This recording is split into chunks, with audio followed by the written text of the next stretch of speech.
Hey, what's up? It's Frankie Palmeri, and you're watching richardthinks.org. Hey everybody, this is Richard of richardthinks.org. We are at the Rockstar Energy Drink Mayhem Festival. I have with me the one and only Frankie Palmeri of Emmure. How you doing today, man? I'm doing okay. I woke up a little late today, so excuse me if I seem a little it's still in bed, you know.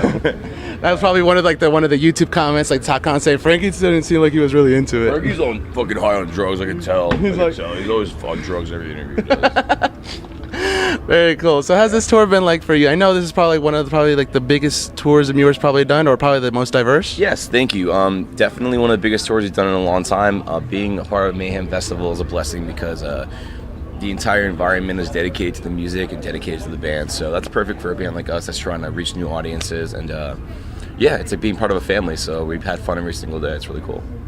Now, as you probably know, there's probably I guess the word is elitist. Did that kind of make you a little bit nervous before this tour started? I call it losers. Oh, there you go. Elitist is for people who do cool stuff. No, but right, I'm sorry. What exactly is the question? Well, were you were you feeling like a little bit nervous? Like, did you? No. I wasn't feeling nervous. I definitely was a little bit. I don't know. I don't want to say nervous. I definitely felt like we had a lot to prove. Mm-hmm. Being that we're not a conventional metal band or whatever, and getting to play with an eclectic group of bands that are on this tour, I think the fact that we do stand out, or maybe are a little bit off the mark as far as what people are normally used to hearing at a heavy show, I think that is what really is making this so special for us. Is that there's people I know that we meet people that are like, hey man, I just saw your band for the first time today. I never heard you guys, but holy fucking shit, that was fucking insane. It's like, that's a good feeling, man. It really is. Yeah. We really do genuinely appreciate that, on a really big level. So, that's the kind of thing we're hoping to accomplish here. So to see it happen is a good feeling.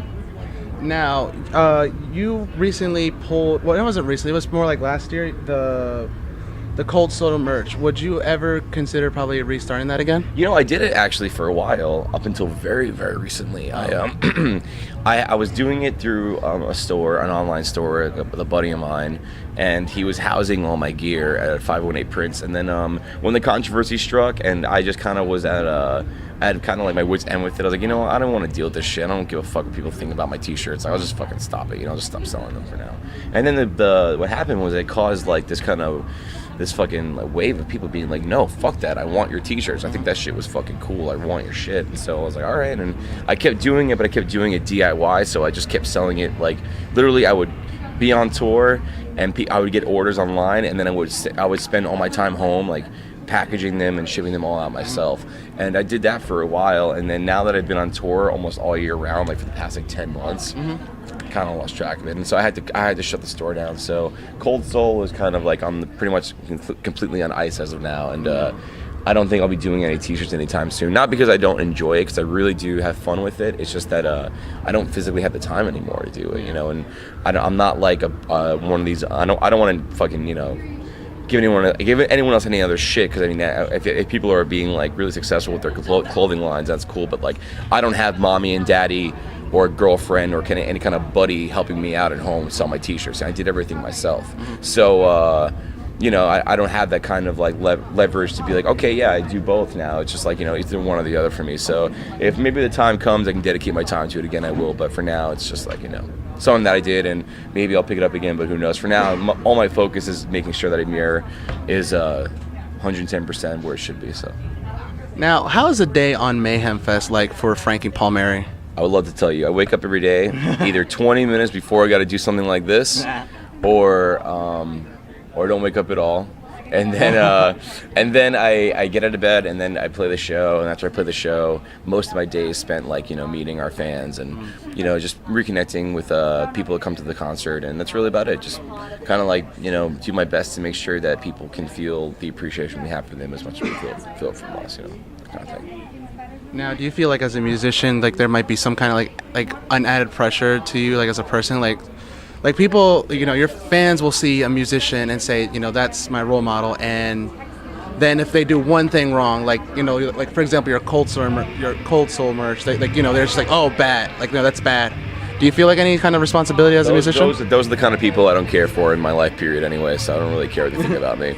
If people support me in what I do, then that's all that matters to me, and if they don't, they don't. And they can go fuck themselves. I don't really give a shit. Great answer.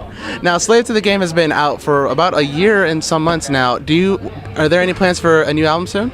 Yeah, we're writing a new album right now, and I'm really excited about it. And generally, I'm usually not one to be vocal about how I feel about our albums, especially before they're done. But I can genuinely say that this is gonna definitely rectify any mistake we've made in the past with our records, with our fans, or even just with ourselves. I think that we're in the best place we've ever been internally, so we're writing the best material we've ever made. And that's how I mean, for anyone who's in the band or understands what it's like to like be in a relationship with 4 other people, it's like that's the goddamn truth of it. You know, when you guys are all, you know, really tight knit, that's when you're gonna make your best material. So we're really stoked, and I think all our fans will be very pleased with what we're doing right now. Have you picked out a producer yet, or are you still kind of fishing for that? That's the kind of stuff I don't need to tell you guys. It's boring. But you'll find out when the time's right. All right. Yeah. Very cool. Now, let's move on to the part where we ask you 3 random questions. Okay. Ready? Yeah. All right. Now, if you could bring 3 albums for a road trip, what 3 albums would you pick? It would be Emmure, Tension. That's one of my favorite CDs right now. It'd be King 810, Midwest Monsters. And then I'd have to probably do like the first Korn record or something like that. Some throwback, you know.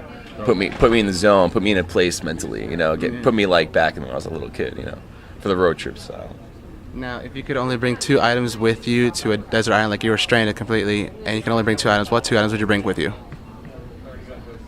What 2 items I'd bring with me? That's a really hard one. 2 items, right? 2 items.